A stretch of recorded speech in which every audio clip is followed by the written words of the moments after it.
Hello guys, in this video we will be looking into how we can get topography data and its elevation using Elvis and how we can put that in a model using 3ds Max and QGIS. So first of all you have to go into Elvis and search it up on your page, and once you enter you'll see this page pop up. Just click onto the I agree button. Now we're inside the map.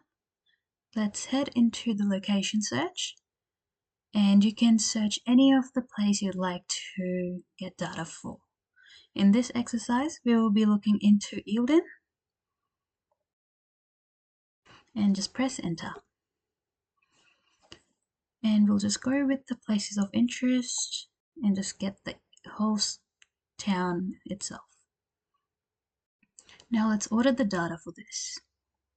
To do that, you can draw some data by clicking on the draw section, and you can create the area that you like to create for the data for any of these. So for this exercise, we'll go for the box, but you can go for circles, polygon, or freehand as well. So let's click on the box tab and draw. So you click, you drag the area, and you click again. And simply click on the search button. Once you do that, you get lots of data.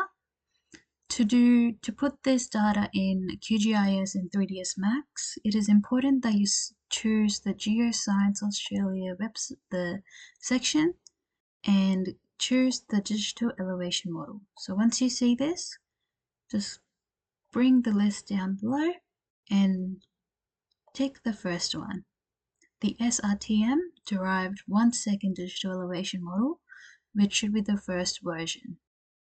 Once you've done that, let's head down and fill out these options so it can transform that data and give it to you in your email. So this needs to be changed to the map grid of Australia zone, and the output is GeoTIFF, which is correct, and the industry would just be urban design. There we go, and just put your email in where you will be getting the downloaded option for that.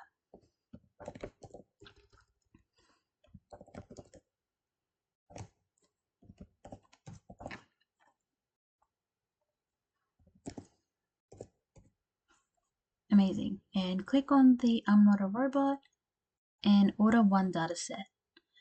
Once you click on this, allow 5 to 10 minutes for your data to get emailed into your email. So just have some patience with that. I've already done this step, so we don't have to wait much for the data to arrive. So once you do this step and order it, let's head over to the email.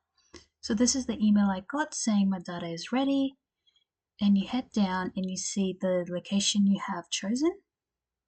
So it's in Lake Eildon, and you get a bit of mountains and some lake, and this is the download link here. You just copy it and put it on a new page. Just be careful with this, the data will be only available for 48 hours, so do it as soon as you get an email for this. Now let's head over to QGIS first. Let's create a new project and set the coordinates to the Australian grid map. And just find the downloaded TIFF file for you. So in my case, this is my downloaded TIFF. Here, you simply click drag and drop. Now let's click on this and go into the properties section. And these are the dimensions that are needed for our plane in 3ds Max. So just have a look at it and just remember it. If it's easier, copy this number into your notes. So just right here. Let's close this and let's go into the export and save as. To export this image, it's good to have this as rendered image and it needs to be GeoTIFF. And let's change the name of this to yield and heat map. The CRS should still be the grid of Australia, and let's OK it. Now we'll do an extra step just to make sure this data can be visible in 3ds Max. So we click on this, we select it and we go raster and conversion and translate. We choose the yield and heat map, and let's just to make sure we keep the coordinates the same.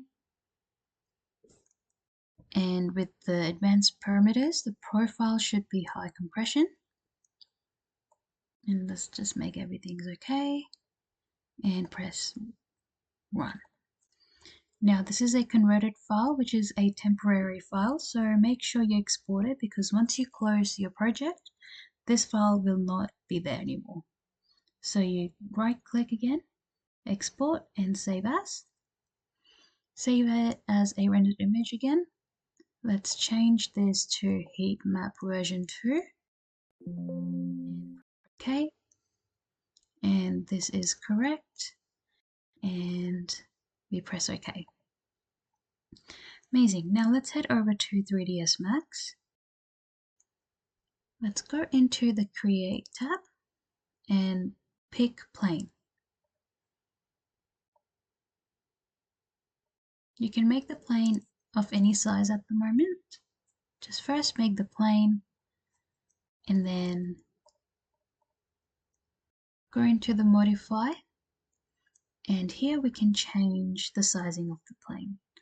So from memory, our X was 288 and Y is 295. So 288, 195. Press enter. Oh, 1. Perfect.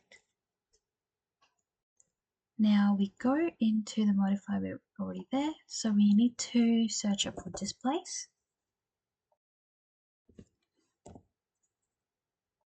And now we add the heat map.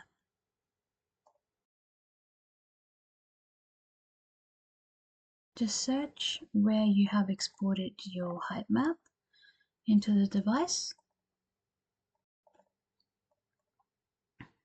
We want the version 2, the one that we have converted, and we press OK. Now the map is still, the plane is still flat. This is because the strength is 0. The higher it is, the taller the map becomes. So let's start with 50. And as you can see, it has elevated up. However, the points are quite sharp. To make this a bit more smooth, let's head over to the plane in this section and change the segments. Let's change it to 100 to get a bit more detail. As you can see, it's already showing a bit more detailed here. And here you go. You can play around with the segments and the strength of this. So let's play with 100, and this is how it looks. Let's keep this to 75 maybe, or even 50. So this is how you do topography in 3ds Max using QGIS and Elvis.